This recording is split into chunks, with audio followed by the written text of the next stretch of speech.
there's a lot of talk about refineries being built in Eastern Africa. Uganda's looking to build one. I mean, there's some dispute about how big it should be. There's talk about in Kenya as well, sort of increasing the capacity. Would Citadel be interested in investing in that area here? Is this sort of great potential? It makes all the sense in the world for the Ugandan government to be adamant about having their own fuel produced locally because because of what it costs to transport fuel today from shore inlands.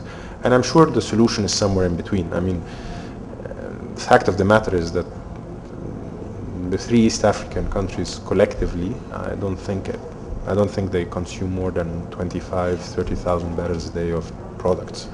So the point of going and unless you're going to start exporting products, I'm sure there will be some form of middle ground, so maybe a smaller refinery built while thinking of export potential for the balance. And if you were to come in, again, this is sort of, we're talking early stages now, but how would you come into a project like that in terms of how, for you to be comfortable, size-wise as an investor? No, look, refineries by definition are big in size. However small a refinery is, that's not an issue. I think, with any other project, you basically do your homework well. I'm not obviously involved in the refinery to that level, but I understand that refineries are very sensitive to the crude quality and specs. So, I mean, you do your normal homework on the technical side, on the marketing side, and on the government side. So, nothing new there. But on a size perspective, by default, any refinery will cross the threshold of a Citadel investment.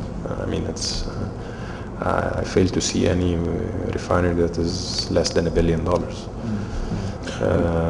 But again, as I said, to us, we're just recovering from closing ERC, and there are a number of propositions on refineries that could be interesting for us to look, whether here or further south. Does that include Kenya as well? I mean, there's some talk about upgrading the Mombasa refinery. No, that's already happening. I think. Look, I don't want to be caught on info that I'm not aware of, but I think ESAR is already doing that. Yes. The Indian company that bought the fifth. So I think that's already happening. Yeah. So yeah. And just remember, we're not into construction. Yeah. So to us, when we do an investment, someone else constructs it and we operate. Well, yes. Not we as Citadel, but we own the project and we manage it on behalf of the group of investors and bring in the specific required skill set to manage it. But we don't. To us, going in as we're not a construction company. Yes, of course. Now, one of the interesting things you also mentioned about the South Sudanese to Lamu project, the pipeline and railway and the roads. You say it's not. No private company should be interested in that because they're all private investors. I mean, is that just as in terms of there's not money to be made there? It's just too expensive, or what's? No, when I say that, no, the money. It's not that there's no money available. It's just so the expensive part is not the issue. There is no money to be made. Meaning, that's a general statement. Okay, I don't have enough details about the economic viability of the northern. Pipelines, the ones that run through to Port Sudan. So I don't have the details. But what I want to say is, whenever you're building a new asset that is competing with an existing asset, most likely the existing asset with very little efficiency improvements will kill that new asset. Now this is when you're talking pure economics. What I was saying is that my personal view, and very humbly, is that South Sudan has a different criteria metric. The government of South Sudan has a different criteria metric than what a private sector investor would have, which is normal. I think it's a sovereignty issue, given how reliant they are on oil, that they will end up building a pipeline, whether to Lamu or to Djibouti or, I don't know. But the point is, they'll have to have an exit, an alternative route, whether they operate it or not is a separate issue. So there will be a pipeline, an alternative route built by the South Sudanese in one of the neighboring countries, to strengthen, because there will obviously ongoing political issues and tensions between North and South. So. Okay, no, of course, understandable. Yeah. Look, I just want to touch a little more on RVR. You mentioned sort of in Northern Uganda there's parts of the railway that haven't been done for 25 years. Now, forgive my ignorance, This is not the main line. This is one of the branch lines. Yes. The longest branch line actually is basically North Uganda. Yeah. It goes all the way to a place called Gulu, and then lands down in Lake Albert. Is that going to be refurbished? Yes. And what's the timeline on this? Look, we're hoping to start with this very soon. I think it's a 10 to 12 month proposition. And we refurbish it in a way that we can start running safe rail again. Okay. The relevance of this line, it obviously gets us within 90 kilometers from the borders of South Sudan, namely the border crossing where you have all the customs between Uganda and South Sudan. So a game changer for transport efficiencies to South Sudan, because today South Sudan either trucks all the way from Mombasa or from the end of the rail, wherever that is. It could be in Malaba, it could be on the borders between Kenya and Uganda, or it could be from Kampala. So it's a 500 to 600 kilometer proposition, the nearest you can get by rail and then truck. This makes it 94 kilometers. So you understand, obviously, it has huge impacts on cost of everything in South Sudan. But more importantly, or as importantly, is that it opens up really the development of economic activity in North Uganda, which has been due to, North Uganda did not get peace in 1986. They continued having problems, LRA and all that. So it has been extremely difficult, I think, for the Ugandan government to develop anything serious north there without the railway accessibility, and that's part of our obligations in the concession is to rehabilitate it. So that will be happening soon. No, that must be great news for the region. Just staying slightly on RVR, I mean, someone asked a question about the elections, and you've lived here. You know how very obsessed is with elections here. So, I mean, if there's elections and there's trouble, and have you or repeat of 2008, have you made any provisions for what happens, in terms of disruption to the service? How much do you expect that this will sort of impact it? I mean, what is that thinking part of the business plan? Look, sincerely hope that will never be repeated again, and I'm pretty optimistic that Kenyans are smart people, okay, and I'm pretty optimistic it won't get to that. But also you have to think about, there are some countries in this world are lucky countries in the sense they matter a lot to the outside world. Okay, so I'd claim Egypt is one of them.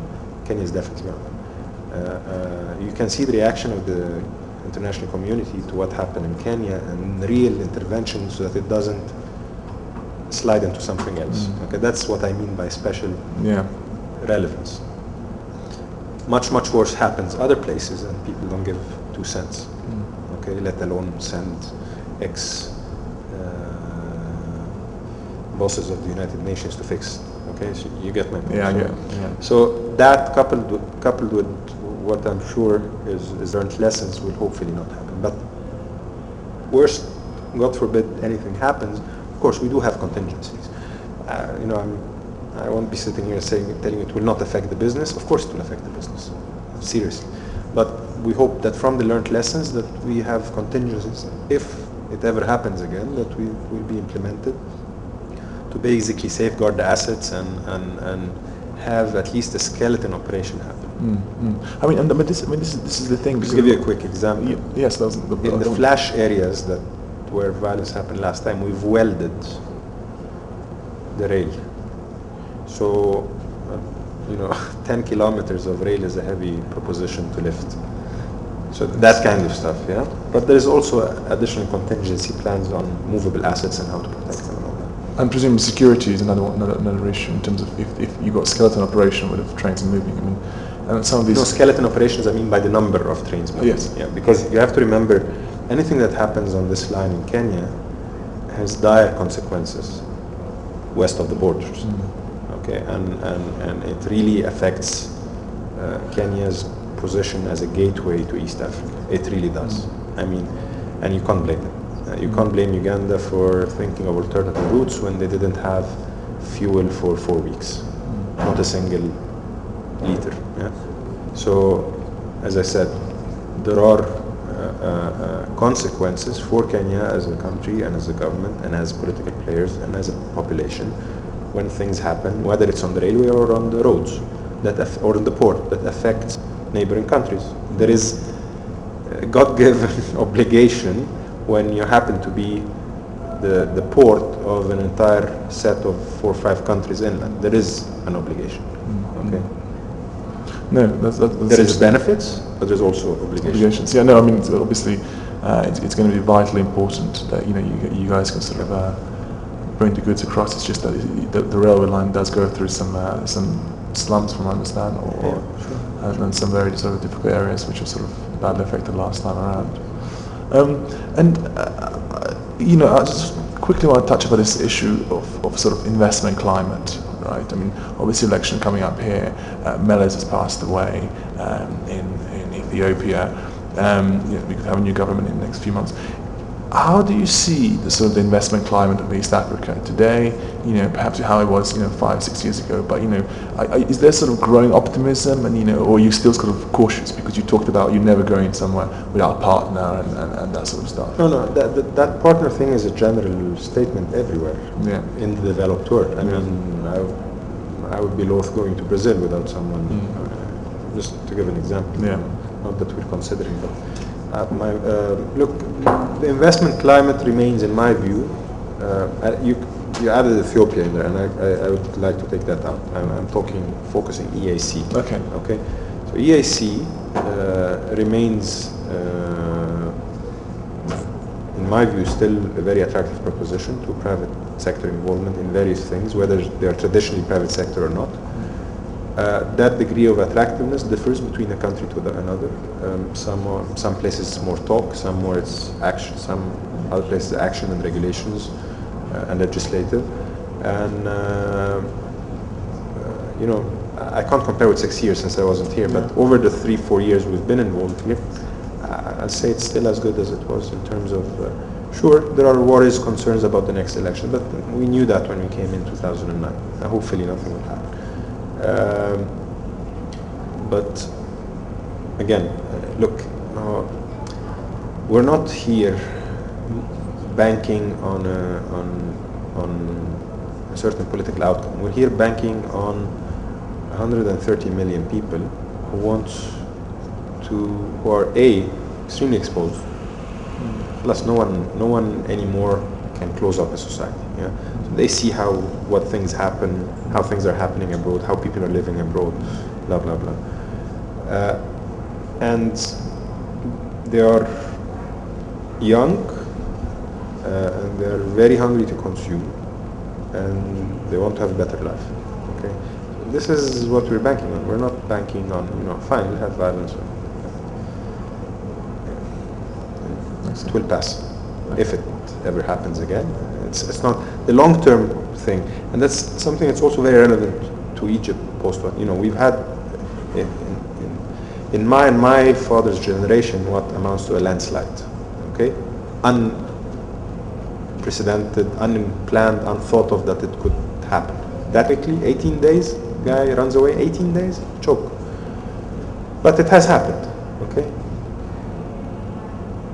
Is Egypt less of an attractive proposition? No. It's still 85 million people. Okay. Still have a wonderful geo-strategic location. Still has the Suez Canal. Still very close to its main European markets, and still has a basic level, minimum level of skilled labor and a diversified economy. This isn't war, so there was no bombing of assets. Yeah. So does that mean that I'm very optimistic? I'm definitely optimistic on the long term, but that long term can come in 10, 15 years or can come in 5 years, is a function of how Egypt develops on the political side and the policy side. And that is where the challenge is. Does it mean that I'm trying to sell my assets in Egypt and move somewhere else? No.